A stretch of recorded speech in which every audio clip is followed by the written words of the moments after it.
আসসালামু আলাইকুম। Land solution 799 YouTube চ্যানেলে আপনাদের সকলকে স্বাগতম। ওয়ার্কিং খতিয়ান এর কাজ কি?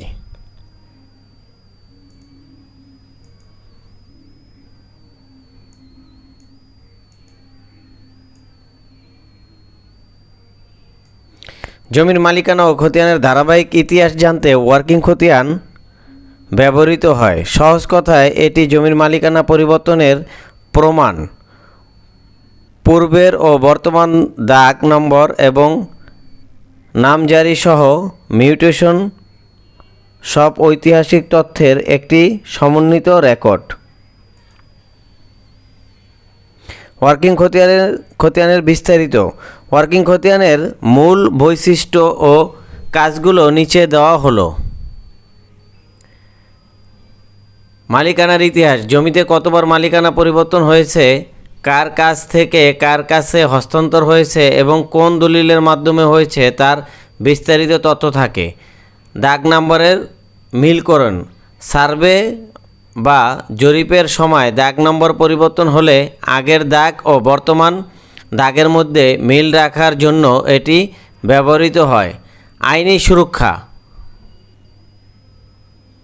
মন্তব্যের ঘর। পূর্বের খতিয়ান নম্বর, নামজারি তথ্য বা মামলা মোকদ্দমার বিবরণ থাকে যা জমির আইনি জটিলতা বুঝতে সাহায্য করে।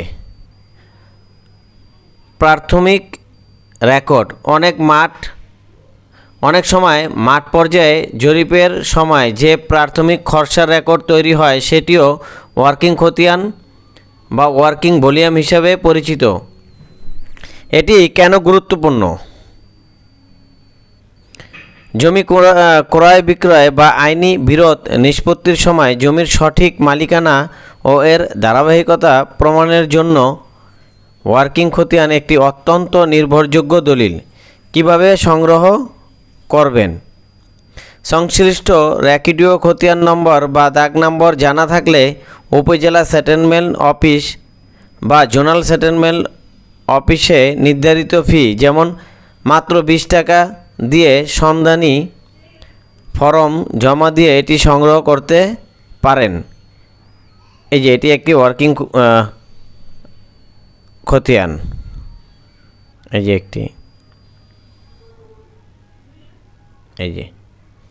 যে দেখেন ওয়ার্কিং খতিয়ানে ডিপি নাম্বার দেওয়া থাকে। এই যে ওয়ার্কিং খতিয়ান, এই যে এগুলা ওয়ার্কিং খতিয়ান। ধন্যবাদ সকলকে। আসসালামু আলাইকুম।